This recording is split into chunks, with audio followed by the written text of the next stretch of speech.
the course of time is really very much like the course of a ship in the ocean. Because here's the ship, you see, and it leaves behind it a wake. The wake fades out, and that tells us where the ship has been,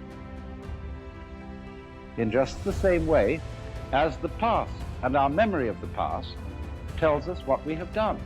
But as we go back into the past, and we go back and back to prehistory, and we use all kinds of instruments and scientific methods for detecting what happened, we eventually reach a point where all record of the past fades away in just the same way as the wake of the ship.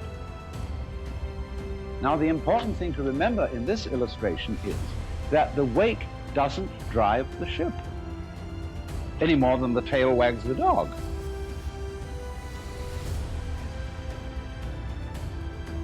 Supposing there's a neurotic, difficult child. One school of thought used to say, well, bang him about, beat him up, and maybe he'll change. But then they said, oh no, that's not fair to the child to beat him up because it was his parents. They didn't bring him up properly. And so then they say, well, punish the parents. Or the parents say, excuse me, but our parents were neurotic too, and they brought us up badly, so we couldn't help what we did. And so since the grandparents are dead, we can't get at them. And in any case, supposing we could, we would pass the whole blame back to Adam and Eve in the Garden of Eden. And they say they started all this mess.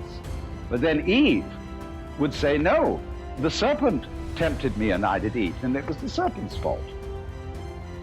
So you see, if you insist on being moved, being determined by the past, that's your game. But the fact of the matter is, it all starts right now.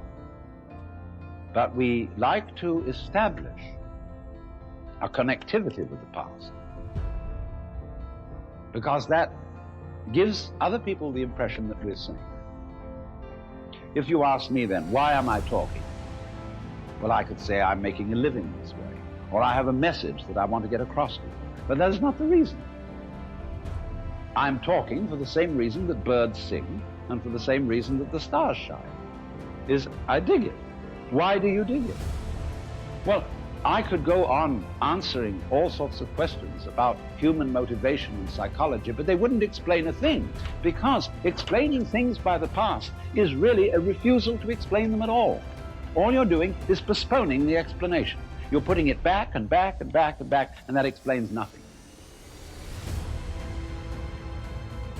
What does explain things is the present.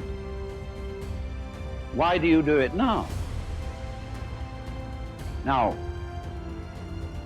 this is a slight cheat, because that doesn't explain it either. Because what happens now, just as the sound comes out of silence, all this comes out of nowhere. All life suddenly emerges out of space, bang, right now. And to ask again, why does it happen, is an unprofitable question. Because the interesting thing is not why, but what. What happens?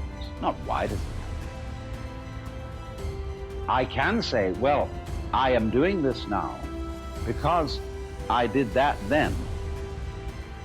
And so I am producing for you a continuous line of thought. But actually, I'm doing it backwards. I'm doing it always from now and connecting up what I do now with what I did so that you can see a consistent story. If I define myself as the whole field of events, we'll say the organism-environment field, which is the real me, then all the things that happen to me may be called my doing. And that is the real sense of karma. But when we speak about freedom from karma, freedom from being the puppet of the past, that simply involves a change in your thinking. It involves, in other words, you're getting rid of the habit of thought whereby you define yourself as the result of what has gone before, and instead get into the more plausible and more reasonable habit of thought, in terms of which you don't define yourself in terms of what you've done before, but in terms of what you're doing now. And that is liberation from the ridiculous situation of being a dog wagged by its tail.